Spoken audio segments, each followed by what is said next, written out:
성령 임할 때 주 성령 임할 때 내 영혼 자유해 희망의 영이 임하네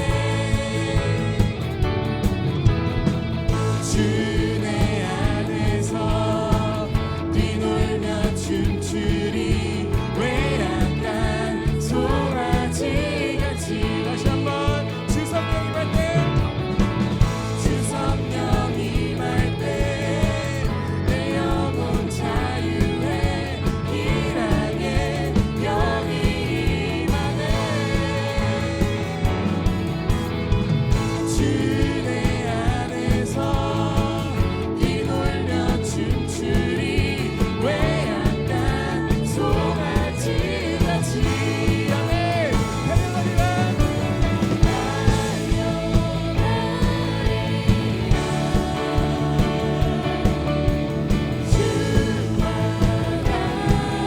달려가리라 주 앞에 설 때까지 주 앞에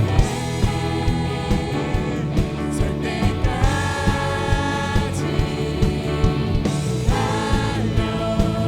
달려가리라 우리 목소리로 고백합시다 달려가리라 아멘 주와 함께 갈 것입니다 주와 가리라 주 앞에 설 때까지 주 앞에 설 때까지 달려가리라 달려가리라 달려가리라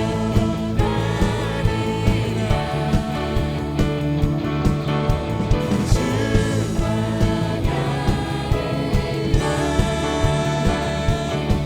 앞에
시른 광야와 같은 인생길 걸어갈 때도 주님 찬양해. 모든 축복 주신 주님 찬양하리. 모든 날이 다가와도 난 외치를 주의 이름을 찬양해. 주의 이름을 찬양해. 영화로운 주 이름 주의 이름을 찬양해. 주의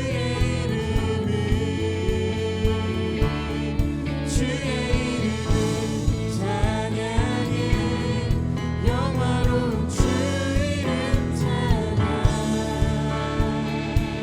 주 이름 찬양. 햇살이 나를 비추고 주 이름 찬양. 햇살이 나를 비추고 만물이 새롭게 될 때 주님 찬양해. 주 이름 찬양. 주 이름 찬양. 가는 길 험할지라도 고통이 따를지라도 주님 찬양해. 모든 축복 주신 주님, 모든 축복 주신 주님 찬양하리. 모든 날이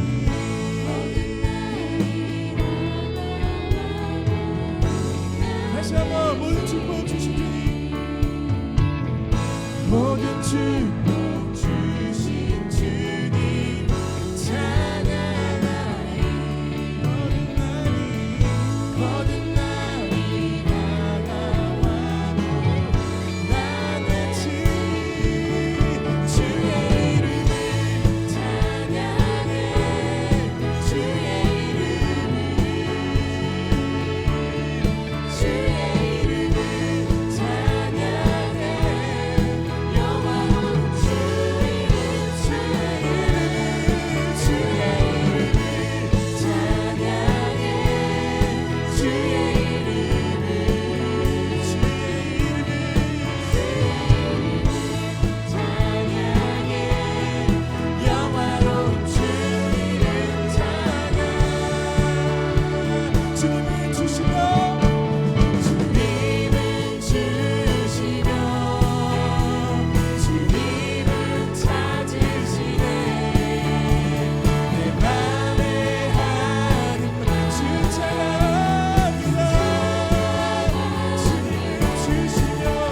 신실하신 나의 주 나의 상 주님 안에 있네. 눈을 뜨는 아침부터 나 잠들기까지 오선하신 주를 노래하리.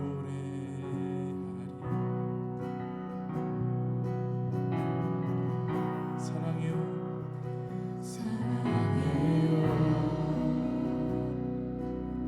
신실하신 나의 주 나의 상 주님 안에 있네. 눈을 뜨는 아침부터 나 잠들기까지 우선하신 주를 노래하리.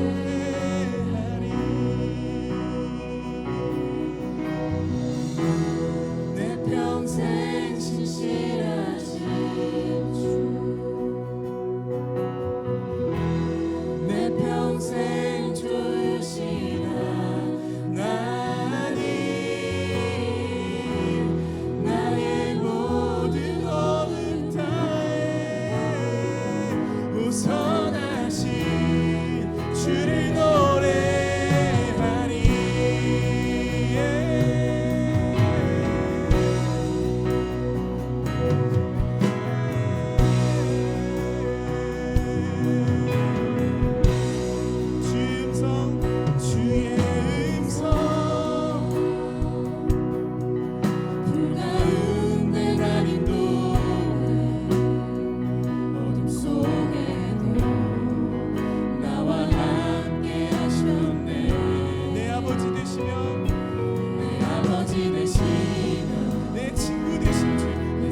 야곱이 브엘사바에 떠나 하란으로 향하여 가더니 한 곳에 이르러 해가 진지라.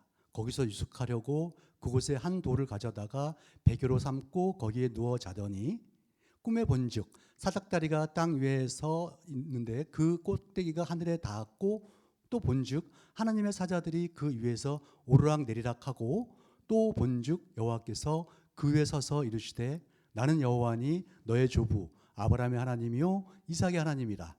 내가 누워있는 땅을 내가 너와 내 자손에게 주리니 내 자손이 이 땅에 티끌같이 되어 내가 서쪽과 동쪽과 북쪽과 남쪽으로 퍼져 나갈지며 땅의 모든 족속이 너와 내 자손으로 말미암아 복을 받으리라.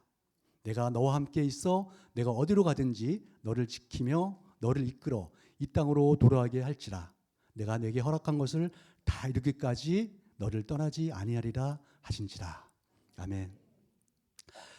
이번 주 토라 말씀은 야곱이 형 에서를 피해 삼촌 라반의 집으로 피신해서 다시 고향으로 돌아오는 약 20년간의 여정을 통해 야곱의 인생에 개입하신 하나님의 일하심에 대한 말씀입니다. 이스라엘의 민족적 조상인 야곱이 그의 인생 여정에서 하나님으로부터 이스라엘이라는 이름을 받고 그의 12아들을 통해 이스라엘 민족이 인류 구원 사역에 선택받은 민족이 되는 그 출발이 이번 주 토라 말씀 바예제 그리고 그가 떠나갔다입니다. 2주 전 목사님으로부터 주일 말씀 나눔 의뢰를 받고 저는 지금까지 저의 삶을 돌아보는 시간을 가졌습니다. 참 희한하게도 저는 약 4주 전부터 왼쪽 고관절 쪽에 심한 통증이 와서 병원 치료를 받고 있었는데 잘 낫지 않아 약간씩 절고 있었습니다.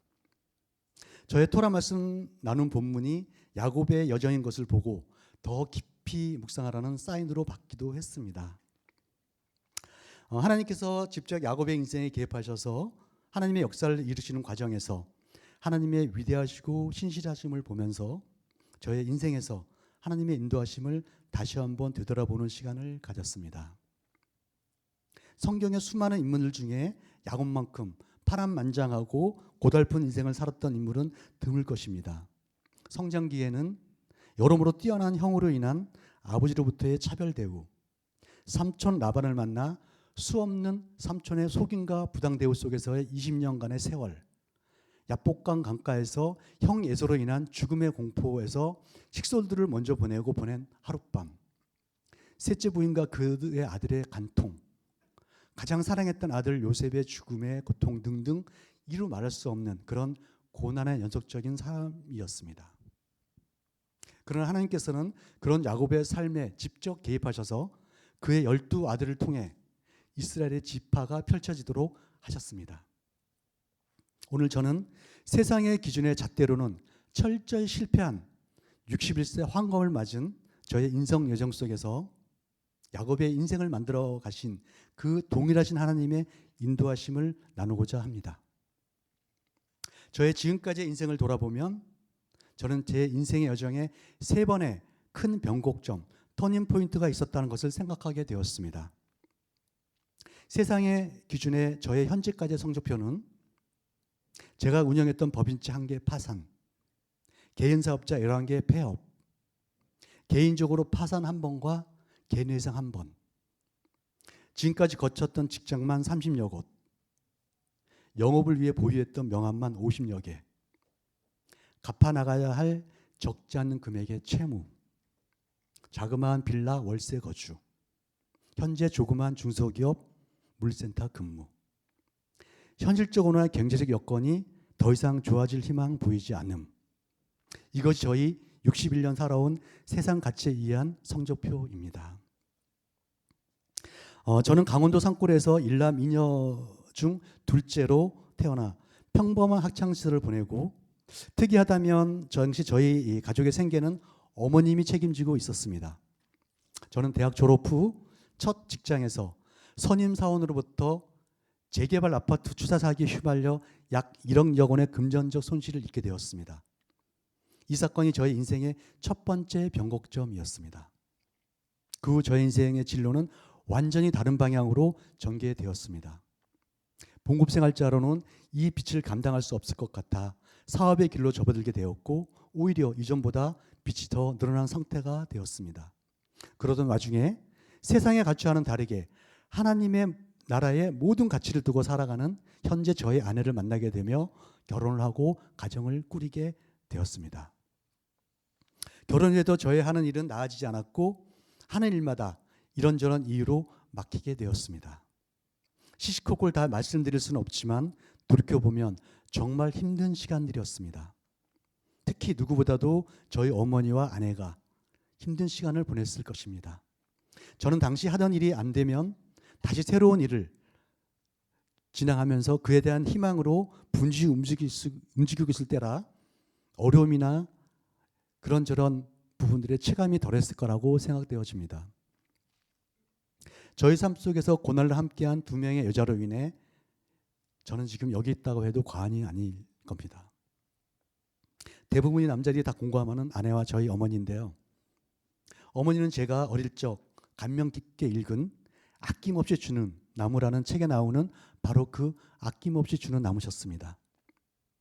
아버님의 무책임으로 저와 누님 여동생을 홀로 키우시고 자녀를 모두 단란한 가정을 이루게 하신 분이셨습니다. 당신의 인생을 자식들을 위해 전부를 갈아 넣으신 분이셨습니다. 누님들이 조카들이 아주 어렸을 때 매형과 이혼을 하게 되었는데 어머니가 이 조카들을 다 키우고 양육하시고 학교 보내며 누나와 매형을 지속적으로 설득해서 재결합을 하게 하셨습니다. 어머니는 오랜 고생 끝에 아들이 취직해서 이제는 좀 쉴 수 있겠구나 하셨을 텐데 저희 첫 번째 변곡점 사건으로 인해 70이 넘으신 노년까지 저희 빚을 감당하시기 위해 파출부, 보모 등등 고생을 하시면서 하루도 편히 쉬지 못하시는 날 뿐이었습니다. 그런 삶을 사시다가 안타깝게도 어머니는 사고로 뇌를 크게 다치셔 7년을 코마 상태로 계시다가 작년 2023년 4월에 하나님의 부르심을 받았습니다. 사고 직후 응급실에서 중환자실로 들어가던 중 어머니는 저의 손을 잡으시고 힘들게 말씀하셨습니다. 예진아, 주영아 사랑한다. 이 말을 마지막으로 어머니는 7년이란 긴 시간을 코마 상태로 침대에만 누워 계시다가 작년 4월에 세상을 떠나셨습니다. 정말 저에게는 아낌없이 마지막까지 모든 것을 남김없이 다 퍼주는 삶을 사시다가 가셨습니다. 어쨌든 저는 이런 힘든 삶의 연속에서 4년 전 당시 섬기던 교회의 한 집사님 회사에 몸을 의탁하게 되어 지금까지 생계를 이어가고 있습니다. 이렇게 저의 인생이 마무리된다면 저만큼 불쌍하고 초라한 인생이 정말 흔치는 않을 것입니다. 고린도전서 15장 19절 말씀. 만일 그리스도 안에서 우리가 바라는 것이 다만 이 세상의 삶뿐이면 모든 사람들 가운데 우리가 더욱 불쌍한 자이니라. 아멘. 말씀에서처럼 이 땅에서 삶이 다라면 저는 저의 이 초라한 그리고 불쌍한 성적표로는 이 땅에서 더 이상 살아가는 의미나 소망이 없을 것인데 저는 저의 인생의 두 번째, 세 번째 변곡점을 통해 하나님께서 제 인생에 반전을 주셨습니다. 저는 고등학교 2학년 때 학교 동창회 전도로 처음 교회에 나가게 되었고 세상과의 적절한 균형이 신앙생활의 중요한 덕목이라는 저만의 신앙관을 가지고 나름 주일 성수 등 종교인으로서의 도리를 다하고 있다고 생각하며 지내던 중 저는 완전히 다른 신앙관을 그리고 세계관을 가졌던 지금의 아내와 만나 결혼을 하였습니다. 저와는 달리 하나님 나라와 복음에 모든 생명을 다하고 신앙에 열심을 하고 있던 제 아내와 함께 저는 새로운 믿음의 여정을 걷게 됩니다. 그러던 중 작은 소그룹 공동체에서 어느 날 정말 많이 들어서 익숙했던 말씀인 요한복음 3장 7절 말씀을 듣게 되었습니다. 하나님이 세상을 이처럼 사랑하사 독생자를 주셨으니 이는 그를 믿는 자마다 멸망하지 않고 영생을 얻게 하려 하심이라. 하나님이 이처럼 사랑한 이 세상이 바로 저 주영이었다는 것이 마음에 들어오게 되었습니다.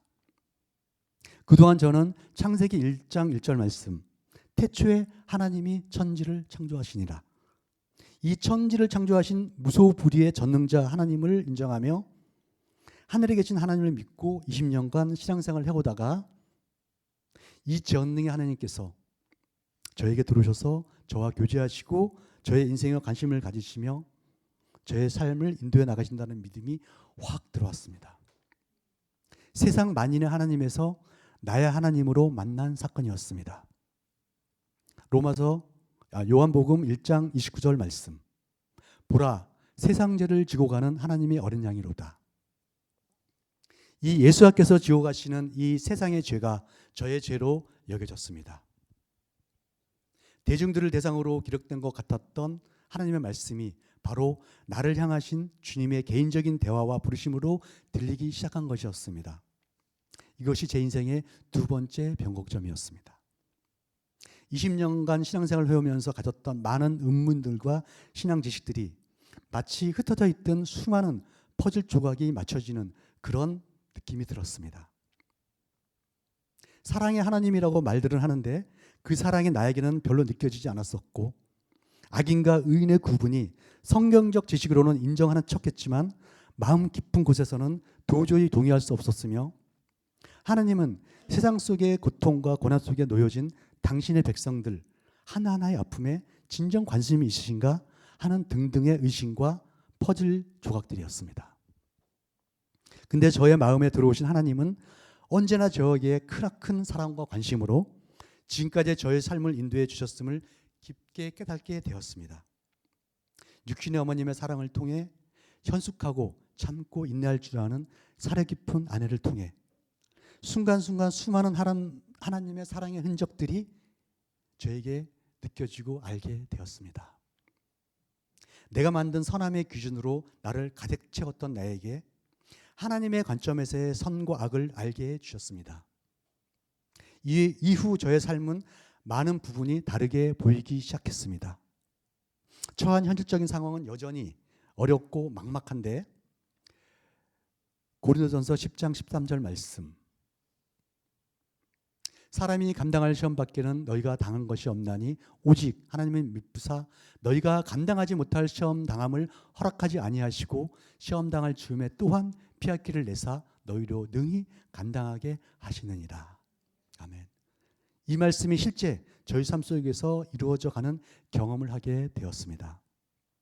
당시 하나님은 상황을 변화시켜 피할 길을 주지 않으시고 항상 저의 마음을 바꿔주셔서 상황을 다르게 해석하고 이겨나가게 하셨습니다.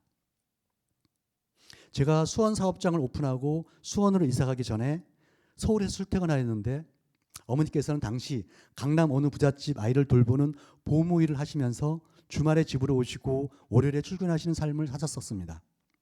어느 날 제가 시간이 많아서 어머님을 강남 아파트까지 모셔드린 적이 있는데 강남 아파트 숲을 지나다가 어머니가 창가에 머리를 기대시고 보시다가 혼잣말로 그때 그 일이 잘 됐으면 주영이도 저런 아파트에 살았을 텐데 라고 혼자 조용히 말씀하시는 걸 들었습니다. 그때 제가 어머니에게 엄마, 아마 그때 그 일이 잘 돼서 제가 저 좋은 아파트에 살았으면 지금의 저는 없었을걸요? 하나님께서 최상으로 인도하신 것 같아요. 우리는 정말 강남이 아니라 하늘나라에 집이 당첨돼 이주권을 확보하고 있잖아요. 그리고 그렇게 됐다면 엄마가 좋아하시는 며느리도 못 보았고 엄마가 엄청 사랑하시는 손녀 예진이도 못 봤을걸요? 이렇게 말씀드렸더니 어머니가 창가에서 고개를 돌려 저를 빤히 쳐다보시더니 지금까지 목사님의 그 어떤 수많은 설교와 성경 말씀보다도 지금 너의 그 말이 나의 마음속에 깊이 들어오는 복음으로 들린다 라고 말씀하시더라고요. 어머님을 내려드리고 수원으로 내려가는 내내 여러 마음들이 올라와서 엄청 울면서 하나님께 감사기도 드렸습니다. 당신 몸의 고달픔보다 고생하는 아들에 대한 안쓰러움과 한으로 잠시도 편한 삶을 사시지 못하셨던 어머니의 묵은한이 한순간에 눈높이 사라지는 듯한 느낌을 받았습니다. 그리고 감사하게도 하나님께서는 아버님과의 관계도 회복시켜 주셨습니다. 교회 어떤 집사님을 통해 참석하게 된 아버지 학교 프로그램에서 아버지께 편지 쓰기라는 숙제가 있었는데 저는 숙제 해결하는 주에 못하고 일주일 후에 편지를 쓰고 발송할 수 있었습니다. 가정을 돌보시지 않고 혼자만의 삶을 사시는 동안에 가정의 모든 일들이 오직 어머니의 몫으로 남겨져 모진 고생을 해오신 어머니에 대한 안타까움, 그런 아버지가 도저히 이해가 되지 않았고 또한 용서가 되지 않았었습니다. 아버님께 쓴 편지를 통해 그동안 아버지에 대한 섭섭함과 저의 닫혀있던 마음들에 대해 솔직하게 적어 보냈고 아버지에 대한 마음의 문을 여는 계기가 되었습니다. 그 후 어머니가 계신 병원에 아버님을 모시고 다녀오면서 저희 집에 하룻밤 모실 기회가 있었는데 이때 저는 아버님께 예수와의 복음을 전했습니다. 제가 받았던 요한복음 3장 16절에 하나님이 이처럼 사랑하신 그 세상의 아버님이고 고린도전서 15장 3, 4절 말씀 중에 나오는 그리스도께서 아버지의 죄를 위해 십자가에 죽으시고 장사되셨다가 3일 만에 부활하신 복음을 전했습니다. 그런데 그때 아버지께서 나 같은 사람도 구원받을 수 있니? 라고 말씀하시는데 순간 제 마음이 울컥하더라고요. 그럼요, 세상 어떤 사람도 예수님만 만나면 다 구원받아요 라고 말씀드렸는데 제가 아버님께는 직접 말씀드리지 못했지만 속으로 아버지보다 제가 더 큰 죄인이었습니다 라는 마음이 강하게 들었습니다. 하나님께서는 그 순간 그동안 제 마음에 남아있던 아버님에 대한 모든 앙금들이 씻겨나가도록 해주셨습니다. 그때 저는 일평생 원망망하고 미워했던 아버지를 용서할 수 있었습니다. 그 일을 경험 후 아버님은 1년 후 세상을 떠나셨습니다. 당시에 저는 이런저런 영업일로 생계를 이어가고 있었고 그 와중에 새로운 사업 계획을 가지고 관련 사람들을 만나는 일을 반복하고 있었는데 코로나로 일들이 어려워지고 추진하고 있는 사업 계획도 더 이상 진척을 보이지 않는 상황 속에서 저는 하나님께 간절히 구하는 기도를 하던 중 잠언 16장 9절 말씀, 사람이 마음으로는 자기 길을 계획할지라도 그의 걸음을 인도하시는 이는 여호와시니라. 이 말씀이 묵상되었습니다. 저는 그동안 지속적으로 저의 사업 계획을 놓고 제가 어디로 가야 합니까? 제가 누구를 만나야 합니까? 저의 걸음을 인도해 주십시오. 이 사업 계획서대로 함께 만들어갈 사람과 상황을 인도해 주십시오 라고 간절히 기도해 오고 있었습니다. 그런데 불현듯 걸음을 인도한다 라는 말씀이 확 들어왔습니다. 저는 그동안 이 걸음을 저의 사업 계획의 성공을 위한 걸음에 초점을 맞춰 기도해 왔었는데 하나님께서는 진정으로 원하시고 말씀하시는 이 걸음은 사업 계획이 아니라 하나님 앞으로 나아가는 걸음이라는 마음이 강하게 들어왔습니다. 마치 주영아, 너는 지속적으로 너의 사업에 대해서만 나에게 말해왔는데 나는 너의 사업보다는 주영이 너의 이야기를 듣고 싶다. 너는 지금 어떠니? 라고 물으시는 것 같았습니다. 그 후 저는 인생의 새로운 행로를 시작했습니다. 그동안 진행해왔던 사업 계획을 모두 중지하고 주변을 정리하기 시작했고 지인들과 개인적인 채무만 남기고 개인 회생 절차를 밟았습니다. 이 개인적인 채무는 장기간 갚아나가는 것으로 결정하고 교회 한 집사님께 부탁드려 저의 몸을 의탁하게 되어 지금까지 화성물류센터로 출근하고 있습니다. 이런 과정에서 제가 끝까지 놓지 못하고 붙들고 있었던 한 가지가 있었는데 바로 저의 두 딸에 대한 아버지로서의 마음이었습니다. 세상 모든 아버지의 마음이 그러하듯 자식에 대한 아버지로서 경제적 뒷받침과 실적 어려움 없이 해주고 싶은 마음은 모두 같다고 생각되는데 경제적으로 어려운 시기를 함께 보내온 저는 더욱 그러한 마음이 들었습니다. 그도 그럴 것이 제가 새로운 길을 결정하고 취업을 하고 복잡하고 어수선했던 주변을 단순하게 만들 수 있었던 데에는 아이들의 도움이 엄청 컸기 때문입니다. 큰아이가 둘째 아이는 대학을 선택하지 않고 고등학교 졸업 후 바로 취업할 수 있는 특성화고에 진학을 했습니다. 고3 여름방학 때부터 취업 전선에 뛰어든 큰아이와 작은아이가 그 고사리 손으로 큰아이는 3년 반, 작은아이는 1년 반 동안 모아두었던 전부를 고리로 나갔던 저희 개인 사채와 지인들의 급한 채무를 해결하는 데 선뜻 내어주었습니다. 이 금액으로 저는 조금 시간적 여유가 있는 채무만 남기고 대부분 해결할 수 있었고, 그로 인해 오랜 채무자로서의 괴로움을 벗어날 수가 있었습니다. 아이들에게는 그저 하나없이 고맙고 미안하기만 했습니다. 제가 아이들에게 아버지로서 세상적으로 물려줄 재산이나 그 어떤 것도 없다고 생각할 때 하나님께서는 아브라함, 이삭, 야곱에 이어진 믿음이 아브라함의 12 아들에게 이어져 이방 민족인 우리, 그리고 저에게까지 이어져 온 믿음의 유업에 대해 생각하게 하셨습니다. 저는 세상적으로 물려줄 것이 아무것도 없지만 오직 하나님 나라를 위해 살아내므로 두 딸들에게 믿음의 유산을 물려주는 아버지가 되는 소망을 품게 하셨습니다. 이런 마음으로 두 아이들을 바라보자 아이들이 철없는 귀여운 딸들에서 마지막 때의 환난을 함께 이겨나갈 저의 든든한 신앙의 동력자로 다가왔습니다. 넉넉한 돈으로 돌봐주지 못했지만 하나님 나라를 향한 전적인 삶과 마음과 시간을 다 쏟는 그런 사랑을 물려주겠다는 각오를 했습니다.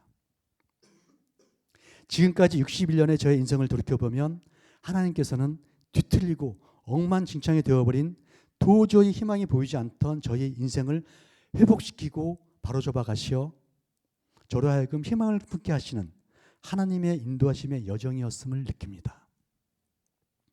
저는 저의 인생 여정을 돌이켜보면 제가 지금 이렇게 서 있는 이 자체가 드라마틱한 하나님의 역사고 하나님의 살아계심이라고 확신합니다.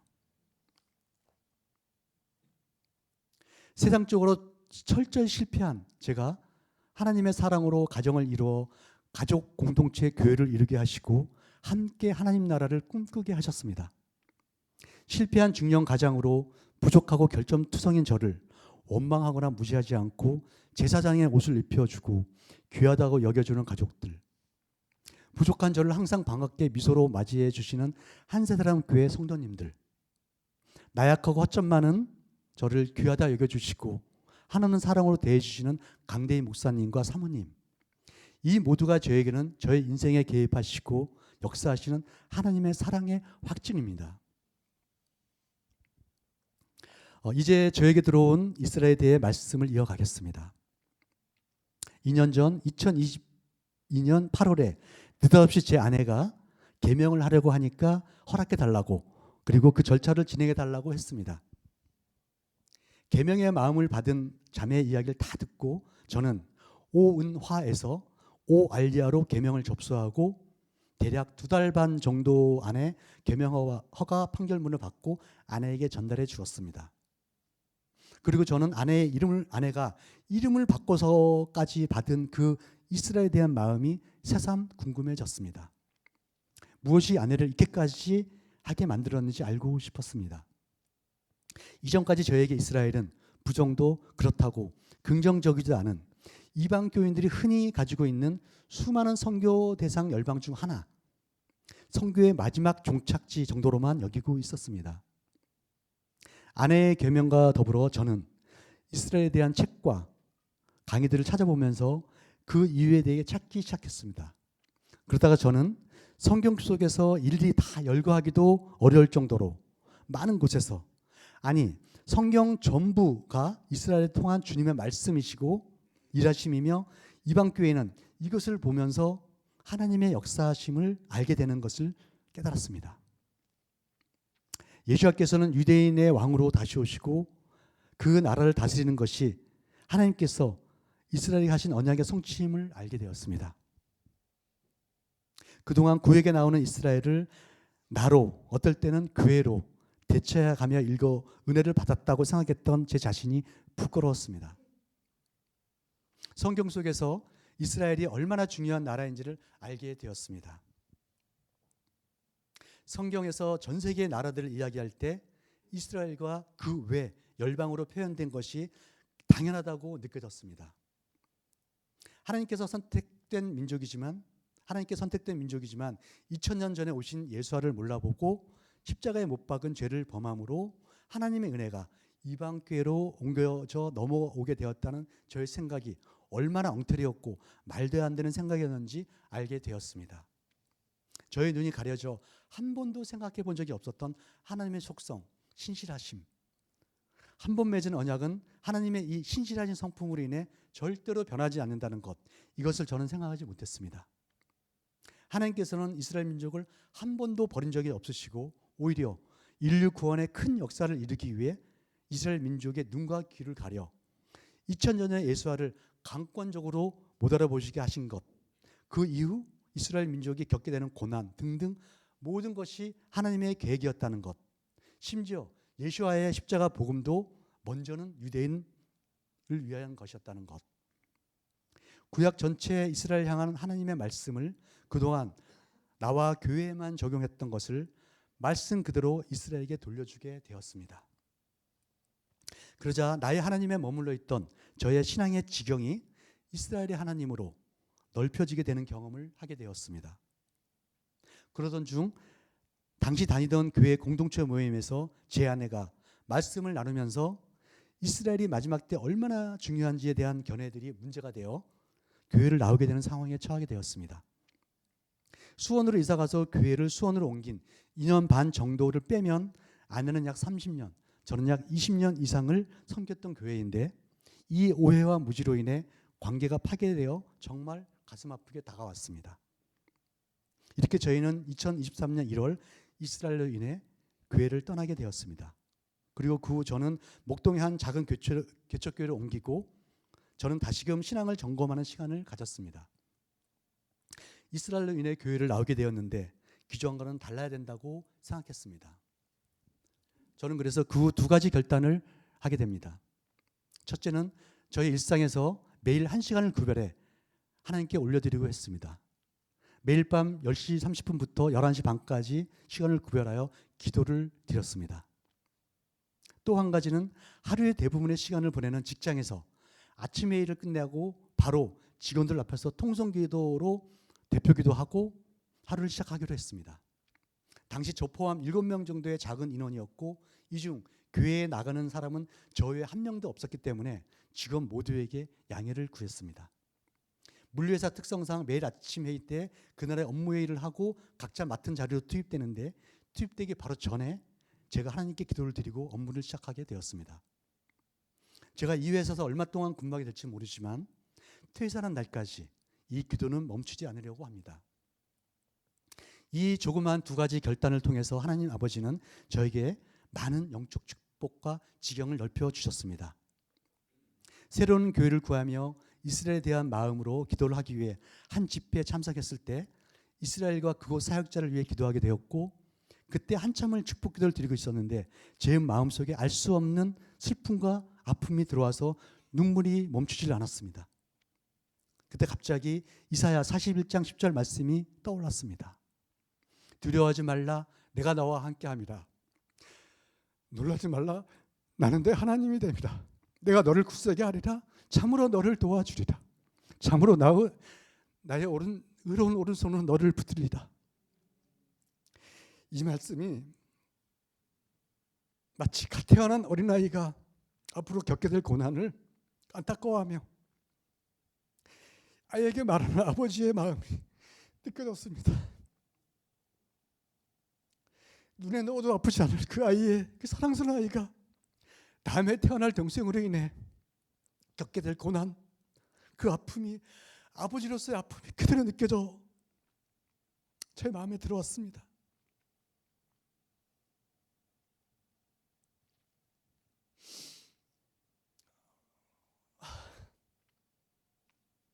천지를 창조하신 그분께서 그 아픔과 그 슬픔을 어찌 견디셨는지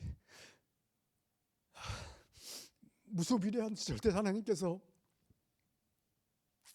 아버지로서의 아픔을 느끼고 아파하시는 그 마음이 그대로 느껴져서 아버지만을 외쳤습니다. 주여 하나님 제가 어찌해야 됩니까?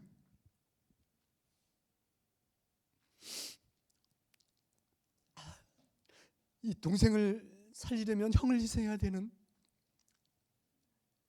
형을 희생하기 위해 그 결단을 내려야 되는 그 아버지의 아픔,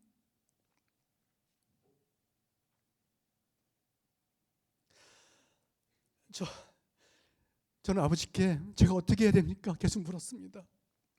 그때 아버님은 나의 가장 큰 기쁨은 이렇게 살린 동생이 고통속에 있는 형님을 살리기 위해 노력하고 마침내 두 아들의 화목을 보는 것이라는 마음이 강하게 들어왔습니다. 저에게 한 세달의 마음이 들어왔습니다. 이것이 저의 세 번째 인생의 변곡점이었습니다.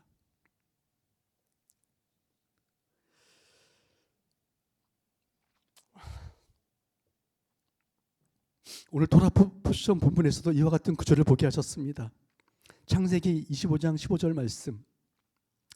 내가 너와 함께 있어 내가 어디로 가든지 너를 지키며 너를 이끌어 이 땅으로 돌아오게 할지라. 내가 너에게 허락한 것을 다 이렇게까지 너를 떠나지 아니하시리라 하신지라.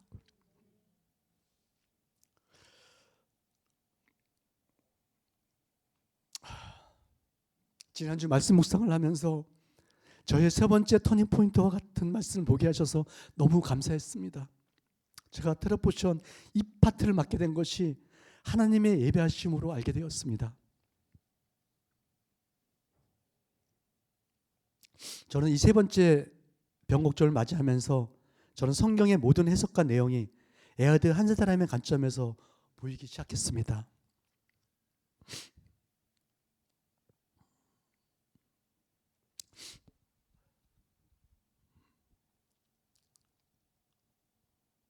첫째로 우리가 모두 기다리는 주님의 재림, 요한계시록의 천년왕국으로 표시되어 있는 하나님의 나라에 대한 시각의 변화였습니다. 이전에는 이 천년왕국 하나님 나라가 이스라엘 민족을 위한 하나님의 언약의 성취라고 생각했습니다. 그래서 우리 이방 민족에게는 크게 필요치 않다라고 느껴져 왔습니다. 이 하나님 나라 천년왕국은 오로지 이스라엘 민족을 위한 이스라엘 유대인의 왕으로 오실 예수와 하나님 언약의 성취라고 믿어왔습니다. 근데 하나님 나라 실제 백성들의 구성이 이스라엘과 이방 교회가 연합되어진 공동체임을 알게 되었습니다. 그리하여 하나님 나라에서는 이스라엘도 이방 교회도 서로가 반드시 필요한 존재라는 것을 알았습니다. 하나님 나라는 예수아가 머리가 되고 이스라엘과 이방 교회가 한 지체로 하나였던 하나님의 공동체임을 깨닫게 되었습니다. 하나님 나라 백성들의 구성을 보면 이스라엘 민족과 그 외 이방 민족들이 될 터인데 미음식이 짙은 다툼이 없는 이곳에서 이방 교인 백성들이 이스라엘 백성과 서로 사랑으로 하나가 되는 것은 자명한 이치라고 생각되었습니다. 내가 하나님 나라 백성인데 이스라엘 민족들을 싫어한다? 글쎄요. 그런 내가 하나님의 통치 안에 있는 하나님 나라 백성이라고 할 수 있을까요? 저는 글쎄요입니다. 둘째는 저의 구원관이 바뀌게 되었습니다. 예수와를 개인적으로 만남으로 나의 죄가 사해지고 구원받는 지극히 개인적인 구원에서 에아드의 구원관으로 바뀌게 되었습니다. 에베소서 3장 6절 말씀. 이는 이방인들이 복음으로 말미암아 그리스도 예수 안에서 함께 상속자가 되고 함께 지체가 되고 함께 약속에 참여하는 자가 됨이라. 여기서의 복음은 절대로 나 하나의 구원받는 그런 복음이 아니라고 생각됩니다. 예수 안에서 함께, 즉 에아드를 말하고 있다고 저는 확신하고 있습니다. 바울은 다른 세대의 아들들에게는 비밀로 가르쳤던 이것을 깨달았고 이 에아드의 복음을 우리가 깨닫기를 바랬다고 생각했습니다. 이렇게 기도하면서 원주민의 마음을 받았고 하나님은 그 전부터 영상을 통해 계속 마음에 품었던 한 사람 교회로 이끌어 주셨습니다. 올해 초 정확히 2024년 1월 28일 저희 부부는 한 사람 교회에서 첫 예배를 드리고 새로운 시즌을 시작했습니다.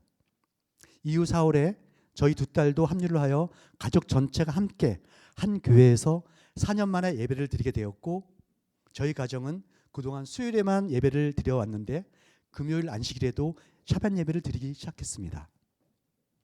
이후 저희 가족 공동체는 우리 한사사람 교회의 앞 이름을 따 원유면 처치 가족교회라는 이름을 짓고 예배를 드리기 시작했습니다. 매주 선포되는 목사님의 애아대의 사랑을 배우고 실제 삶에서 씨름하면서 그렇게 저희 가족 공동체는 조금씩 성장해 나가기 시작했습니다.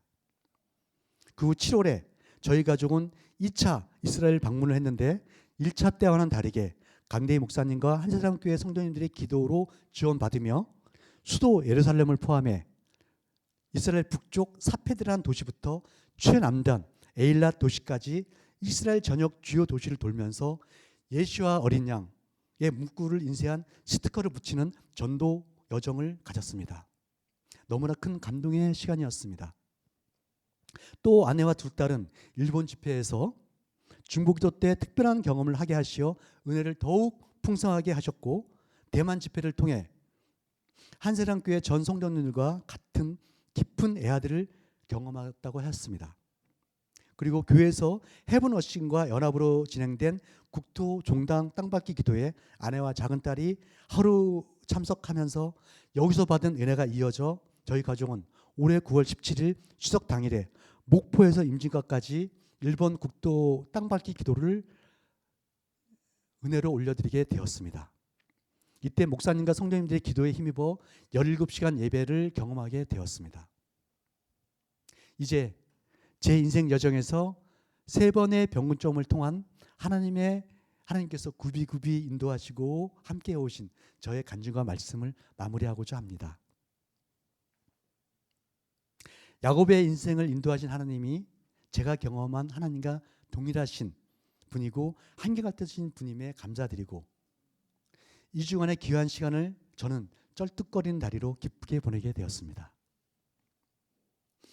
야곱의 인생 여정 속에서 그가 형님 에서를 피해 라반에게로 떠나간 후 부인들과 자식들을 얻어 가정을 꾸리고 다시 집으로 돌아간 여정 마지막에 야복 강가에서 사랑하는 가족을 먼저 떠나보낸 후 홀로 남겨진 그 두렵고 외로운 밤, 그런 상황 속에서 찾아오시는 하나님을 만나 치열한 영적 씨름을 통해 이스라엘이 되는 과정을 묵상하면서 부족하지만 저의 인생에서 세상 것들을 내려놓게 하시고 이스라엘을 향하여 가게 하시는 하나님의 인도하심을 깊이 느끼는 2주였습니다. 저는 가끔씩 하나님께서 왜 저 같은 결점 많고 죄 많은, 그렇다고 믿음도 그닥 좋지 못한 저에게 이스라엘을 향한 아버지의 마음을 알게 해주셨는지 의문이 들곤 했습니다. 저보다 훨씬 믿음 좋고 경건하며 자신의 삶의 전부를 십자가 복음에 쏟아붓고 사시는 많은 분들이 계신데 이해가 되지 않았습니다. 하나님의 계획과 섭리를 다 이해할 수는 없지만 한 가지는 확실히 알 것 같습니다. 제가 모든 자에게 빚진 자라는 것입니다. 저의 첫 번째 변곡점 이후 저의 삶을 통해서도 아시듯이 저는 어머니에게, 아버지에게, 그리고 아내와 두 딸에게 모두 빚진 자입니다. 그래서 어느 누구에게도 저의 권리를 주장할 수가 없습니다. 심지어 2번의 공적 자금으로 면책과 회장을 받은 저는 실제적으로 사회에도 빚진 자입니다. 다 말씀드리진 못했지만 저의 인생의 여정 동안 수많은 지체들의 사랑과 격려로 지금의 저가 있음은 부인할 수도 숨길 수도 없습니다. 이 모든 사랑이 하나님께로부터 왔기에 하나님 이름으로 만나는 모든 이에게 저는 빚진 자입니다. 이제는 이 남은 생애를 이 빚진 자의 마음으로 살아가며 제 생에 오실 예수님을 한 해 한 해 기다리며 살아가려고 합니다. 아직도 삶의 곳곳의 영역에서 정열되지 못한, 정열되어야 할 너무나 많은 영역들이 있지만 하나씩 하나님 나라로 정열시켜 나가겠습니다. 저와 저희 가족은 하나님께서 인도하시는 저희들의 다음 시즌을 겸손히 두렵고 떨리는 마음으로 준비하며 나아가겠습니다. 감사합니다.